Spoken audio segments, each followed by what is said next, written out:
Good evening, Noel. Good evening, how are you? I'm fine, thanks very much for joining us. I mean, first of all, I just wanted to ask you, we obviously are aware that you was assistant to Alan King. What advice did he give you, or did he give you any advice, and did you take any on board? There was probably plenty of advice over the sort of 10, 12 years that I was with him. I think most of it sunk in, but bits and pieces would stick out, and that was just you know, make sure they're well schooled, make sure they're fit enough, healthy is the most important thing, and you know, you've got to be brave occasionally. So. And obviously, we'll talk about some of the horses that you have in a moment. But as a smaller yard, I mean, presumably you have to work really hard to maintain it, and being sort of in the game for a couple of years as on your own, it must be very difficult. Yeah, I think to be honest, I think it's a tough game whether you're a smaller operation starting out as I am, or whether you've got, you know, 150 horses. It's hard work training horses, but you know, I think the one reason we all do it is we do it because we love it, and we get up every morning looking forward to doing what we love each day, and I'm no different. But yeah, it's 24 hours a day, 7 days a week in a way. You know, I go to bed thinking about it and wake up thinking about it, and sometimes I don't sleep particularly well, but other nights I do. But no, it's a lifestyle as much as anything else. And what do you aim for, Noel? I mean, obviously, when you first start, do you sort of aim? Do you try and keep away from the big trains where they look? Do you try to find pointers that may be long term, or do you go for the unraced horses? How do you tend to sort of go after your horses? Well, if I'm sourcing horses, yeah, yeah. I mean, you know, when you've got smaller budget as I have at the moment, I mean, I hope to sort of that my sort of budgets to buy horses will increase with time, as most trainers would do, but. You know, when you've got a smaller budget, you've got to work a few angles. You've got to look in places where perhaps some of the bigger trainers aren't looking. So, you know, I'm looking at sort of nicely bred store horses, that sort of thing. France, which I mean, France is a huge sort of pot of talent, but you know, there are a lot of smaller owner breeders dotted about in France, as well as the big operations, and you know, I have Richard Hobson's the bloodstock agent who sort of specialises in French horses. He sort of scours the smaller breeders, you know, in the provinces for horses, and you know, he found me a nice horse earlier in the year, and looking at sales and that sort of thing, I'm not afraid to go to Ascot sales. You know, I've bought a couple of nice horses. One last year who's gone out and been placed in 2 of his 3 bumpers, and will go novice hurdling this year. And I bought another nice 4-year-old Cape Tara filly that back in the summer this year from Ascot sales that. It's being broken in at the moment. She looks a nice type. You know, if you go to those sort of sales, you've got to just sift the wheat from the chaff a little bit. But there are nice horses to be found at the likes of Ascot sales and what have you. And you have. Sorry, Noel, you have 14 horses at the moment, and I think you were saying to me you have room for 20. Obviously, I mean, I've been a member of a syndicate before, and for point-to-pointers actually, and it's great fun. How do people get involved if they want to get involved, Noel? Well, I mean, you know, I have a couple of syndicates here with horses in training here already. One of them's the EPDS Racing, which is a very well run syndicate run by a nice chap called John Powell. And I also I run a syndicate called White Shoot Racing, which is the syndicate that we put together ourselves here. And it's just a case of getting in touch either with John Powell for EPDS Racing or me, and I'll take things further, you know. But we aim to, as a lot of trainers do, we aim to, you know, to give a good experience for no matter if you've got 2 or 3 horses that you own outright, or whether you've got a small share of a syndicate horse. We aim for the experience to be enjoyable, fun. Very much an open house policy. People can come and see their horses here at the yards, see them on the gallops whenever they wish, really. I think that's the point, isn't it? You don't necessarily have to be a sprinter sacra to enjoy racing an owner of any horse. It gives you a great thrill. Just talk about 1 or 2 of your horses. Obviously, I wasn't aware until I spoke to you beforehand, Hot Whiskey and Ice, who had 2 wins on the heavy ground, but unfortunately out for the season.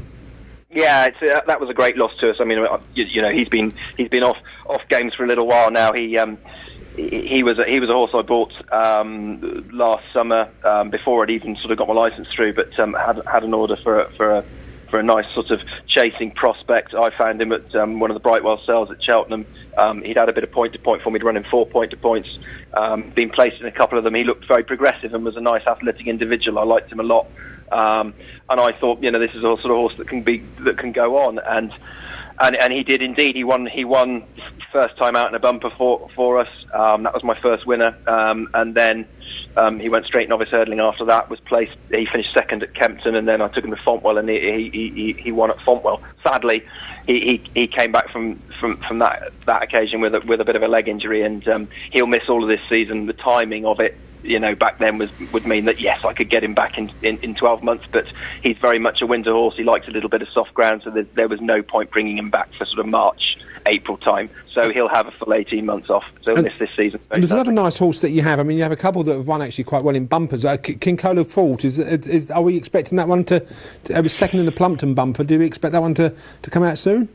Yeah, Concora Fort, he's got 2 entries this weekend. He's in at Uttoxeter on Friday and Ascot on Saturday. Both bumpers. I thought I'd give him another run in a bumper just to sort of, you know, get a bit of freshness out of him, give him a good blow, and then he'll go straight novice hurdling after that. So he's a horse I've got sort of high hopes for.